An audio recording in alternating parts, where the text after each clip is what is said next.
Preseason rewards are here in FC26 and the market is finally recovering. I've got some investments I'll show you very shortly, but first, let's open these preseason rewards. Of course, my main account is locked from the transfer market, so I'm not even sure I'm going to use all these, but we're still going to see what we get. Ruud Gullit in the very first icon loan right there. I mean, that's not a bad start. Base hero loan as well. We've got Paulo Futre, Litmanen, and Milito. That's not as good. We'll take Futre. Those are only loans anyway. This is really what matters. If we can get a few walkouts, I'd be very, very happy. Maybe something in this pack opening that's worth more than 100,000 coins, and I'll be a happy camper. Let's try the 7 times 81.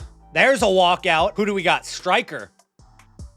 Osimhen from the Turkish league. Okay. Bernardo Silva, Gavi. Okay. I mean, hey, it's a walkout. We're off to the right track. 5 times 82, and then the big 5 times 84. But here's a walkout. Center attacking mid. Argentina. Serie A. Dybala. Okay. Be a double. Why not? It is a double. Oh my God. Who is it? Lewandowski. He's only 88 rated this year? Wow. I feel like all of our walkouts have just been fodder cards, though. They're not actually that good. They're not usable cards. They're just good for SBCs. Until now? Until we get this icon? It is a walkout.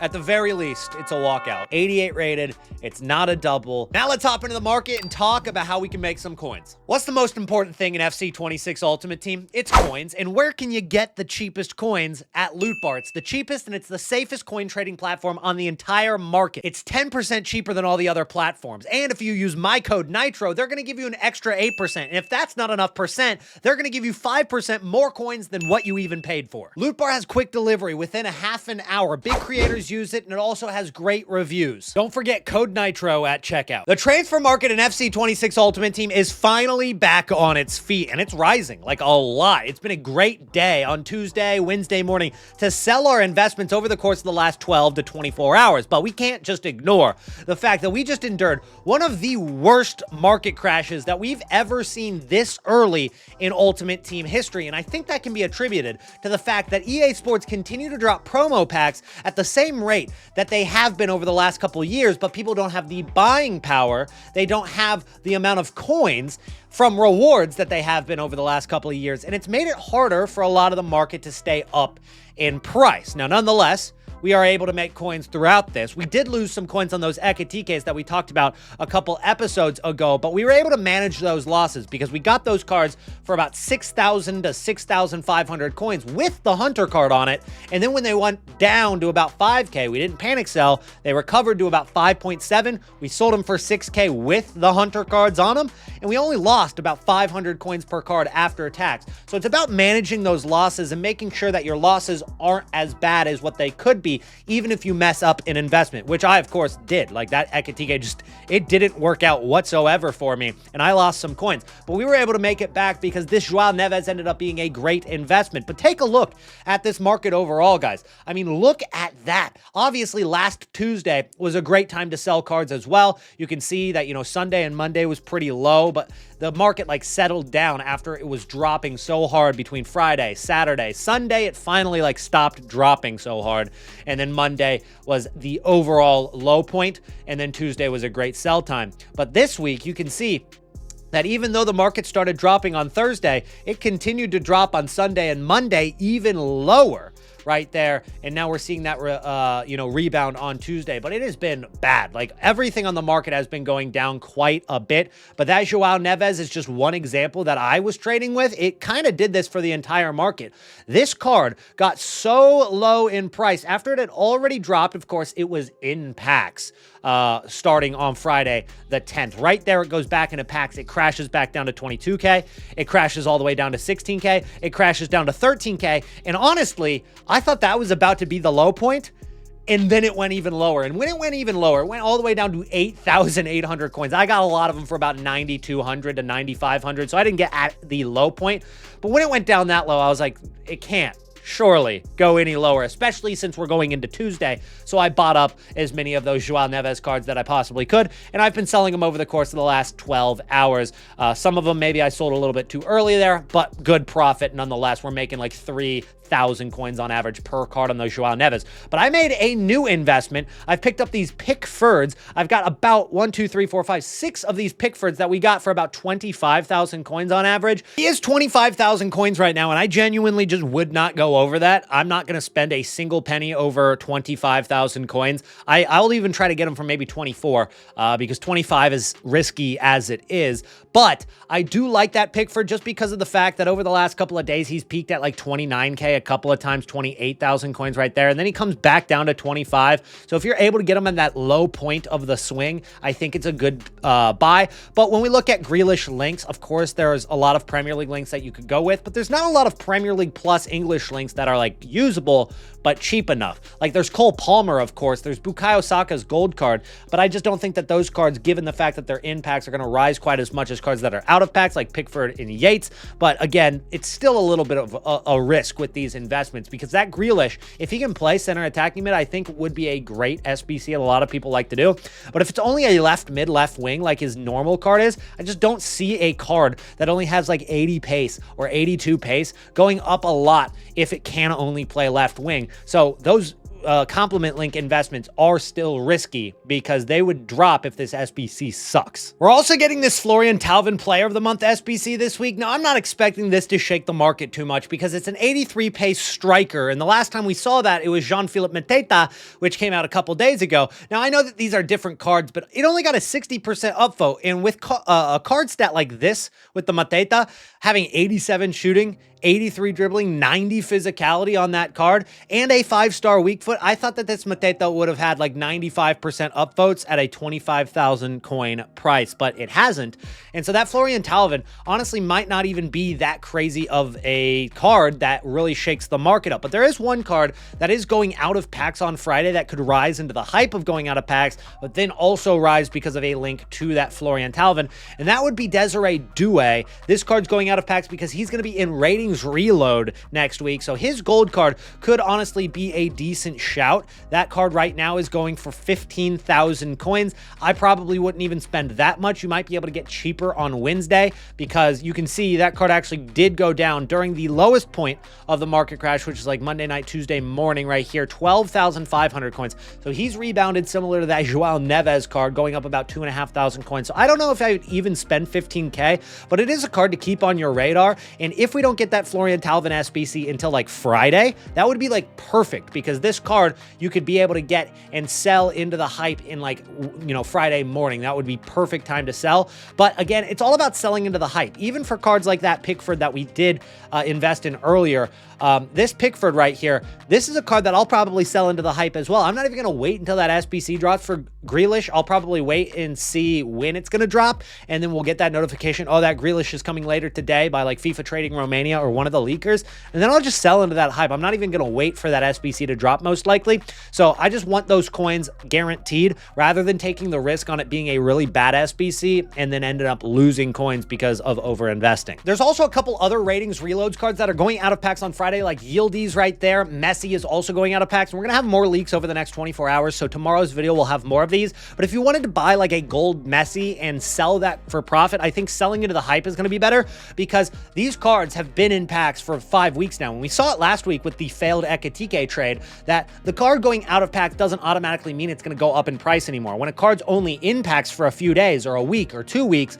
and it goes out of packs for an entire week, every single one of those out of packs cards are going to rise, or at least they're going to get rare. But now, I don't think that's the case because the cards have been in packs for over a month. That's plenty of time, plenty of supply. And so a lot of people have been investing in these cards thinking they're going to go up as well, just like that Ekitike with me. So I think selling into the hype is just the move for the rest of these cards. Now, there are going to be some outliers, cards that might link to an SBC while they're out of packs. Like if Messi went out of packs and then a Busquets end of the era or Jordi Alba end of an era card for SBCs came out, then that Messi could go up a lot. Or if he fit into an evolution production while he was out of packs. It could go to the moon, but I don't think that there's just going to be a blanket rise for out of pack cards anymore. And that's something that you have to consider with your investments. And that's why I targeted Due, because yeah, he's going out of packs, but he also links to that SBC. You could sell into the hype for two reasons in that card. And that's why I brought that Due up. But the next thing I want to talk about outside of just meta investments, because it's a good time to sell most meta investments right now, it's going to be SBC fodder, guys. SBC fodder right now is actually very, very low. You're looking at 84 rated cards back down to 1.4. They were up at like 1.6, 1.7 at their peak, but for the most part, those 84s haven't really moved a lot yet. The higher rated cards have seen a little bit more movement. You've got 84 fives back down to 3.7. If we take a look at 86s like this Bruno Fernandes right now, that card actually peaked at about 12.5 thousand coins last week, and that was mainly because of the fact that that hero upgrade SBC came out. Maximum 86 hero upgrade SBC was released, and so that card ended up going up in price from about 10,000 coins to 12.5. A very quick flip, because even if you bought on Tuesday, 9.5 thousand coins, 9.3 at its lowest on the Tuesday, and then onto the Thursday, it was 12.5. But that is a pretty quick return on your investment right there. And I think it's going to happen again this week. And the reason why is we're going to get a max 87 hero SBC, and I'm 99.9% sure that's going to drop at content time on Wednesday, which is, you know, today for those of you watching this video.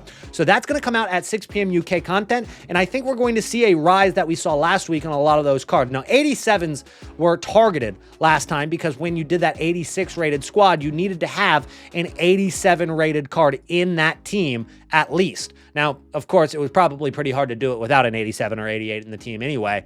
So I don't know if it's just 87s that you should be targeting. But when we look at the cheapest fodder, I think you could go 88 rated as well, 13,000 coins. You could even go up to 89 rated, because since they are adding that Yaya Toure, that Jaap Stam, that Zé Roberto, Marek Hamšík, there's a lot more better cards that you can get out of this hero upgrade. So it would be surprising if they make it the exact same price. They might make it like, instead of it being an 86 and an 85 rated squad, it might be an 87 and an 85 rated squad or something along those lines, just to make it a little bit more expensive, and it's going to make fodder go up again. So I just think that we buy right now on Tuesday night, Wednesday morning, and then we sell on, you know, Wednesday night, Thursday morning, maybe even Thursday later in the day. As you can see, that was when Bruno Fernandes actually hit his peak price. But we look at a Georgia Stanway, her card, 3.7 thousand coins, and you can even see that card on Wednesdays also goes up. That card went from 3.8 all the way to 4.4 last Wednesday when the SBC was released. So a nice little return on investment right there. And you might say, well, that's only 600 coins that you're making per card, and after tax, it might only be like 400 coins. But if you would buy a card for 38,000 coins and sell it for 44,000 coins, then you might as well buy a card for 3,800 coins and sell it for 4,400 coins, because it's still the same percentage of profit. Now, you could buy as many as you want of these cards, and I don't know exactly which rating is going to rise the most, because it really just does come down to what requirements are the SBCs, but I do know that there's going to be a demand for these fodder cards over the next 24 hours. Now, another thing that you could look at is Team of the Week cards that are above the rating of like 82. You've got some like 84 rated cards that have been in the recent SBC, or 84 rated Team of the Week that have been in the recent Team of the Weeks, but they're not in the current one, is what I'm trying to say. So they're not in Team of the Week 4, but they were in Team of the Week 3. So if you wanted or needed an 84 rated Team of the Week card, you'd have to go back to a card that's out of packs, like Schrader or like Rafa. And that Schrader card was discard price while it was in packs. You can see the demand for SBC fodder is rising for those Team of the Weeks, and those 84 rateds aren't in packs right now. So that could be a good shout right there. But you could even go with the no risk investments like 83s and getting these 83 rated cards for just 10,500 coins and just taking no risk on it whatsoever. On the other hand, there are some 84s that are going to be in the Team of the Week 5 dropping today on Wednesday at the same time that this SBC is dropping. Now, whether those cards that are 84 rated are going to be immediately fodder cards or not, kind of up for debate. You're surely going to have a couple of people that save their FUT Champs Team of the Week packs from their rewards, but not that many people. And so that Park and Bia Zanerato, I don't know how many hours it's going to take for them to become fodder, but those cards would be eventually fodder cards. So selling those 84s maybe on Wednesday, right after the SBC drops, could be the time that they hit their peak. Either way, you've got cards like Salah, Rodrigo, Gakpo, Aubameyang, Ruben Neves, getting into this team, sell those gold cards if you invested them. A couple videos ago, we talked about some of the cards that could be in this team of the week, and we did talk about that Aubameyang, and we did talk about that Rodrigo. So those cards probably sell today rather than waiting for them to go on packs. And finally, we've got ratings reloads cards. These cards probably hit their low point already during that market crash, just like everything else, but there hasn't been that much of a rebound quite yet. I mean, you can see some cards like Oscar Bob, that card was 39,000 coins, has bounced back up to about 47,000 coins. So some cards have had a pretty good rebound. Ekatike is another one of those cards, 240,000 coins right there. He was down at about 200K. So a pretty big rebound already for some of these cards. But I take a look at a few of them, and especially some of them that are like no risk, like Talvin, I know is getting an SBC. So people are like afraid to buy that Talvin card, but it could be decent, especially if that SBC is overpriced. Then Vignola. Now, the reason I look at this card is because we've had so much American women content, especially in SBCs over the course of the last couple of weeks, that I feel like it's not going to stay at the discard price. You know, 10,750, that's the lowest price that you can get it for. And you can quick sell it for almost that much. It's like 10.3K you can quick sell it for. So there's no risk in it. But if we take a look at another fullback that actually did rise a lot over the last couple of days, Legili from last week's Cornerstones team, this card is 20,000 coins. And I mean, comparatively to the other card, the Vignola, the stats aren't like that much different. The pace is similar. The defense is similar. The dribbling and passing is similar. Physicality actually for Vignola is better on that card. And just the fact that it gets such good links, I think that it could rise out of packs, but it's going to be one of those cards that I would probably suggest just club stock one of them and wait for that card to go up. But it's usable as long as it gets the right links. And that's a card that I think could go up because as you see by that Legili that we actually did just show, that card wasn't always 20K. You know, that card was about the same price as the Vignola. So that's a card that might be a low-key shout right there, but there's a couple other cards in this team like Romero, like Mark Cucurella. I think Cucurella might be really underrated. I see so many people use his gold card, and he actually seems kind of good in game. So that could be a low-key shout, that Mark Cucurella. You think he wouldn't be good because of that pace, but he actually does hold his own in game. And then Pau Kubarsi could be a shout as well. Even Oscar Bob, I know you're paying a premium and you might want to wait and see if he goes down from 47K to maybe like 44 or 43. But there's a lot of the ratings reloads that I actually do like as out-of-pack investments. Now, if you've made it this far in the video, I want you to take a look at this because this is a list of players that Pepe suggested to buy at the very cheapest point of that market crash last night. And you saw the rebounds that happened, but you can see also on that list what prices all of those cards went to. You guys can join this group too. It is €5 to get in to the Pepe live trading group on that trial. You can also get special annual access right now for €10 off per month for the entire year. The next level FUT trading by Pepe. The link will be in the description, and I could not recommend it more. But that's it for today's video, guys. Thank you so much for watching, and I'll see you in the next one. Don't forget to drop a like and subscribe.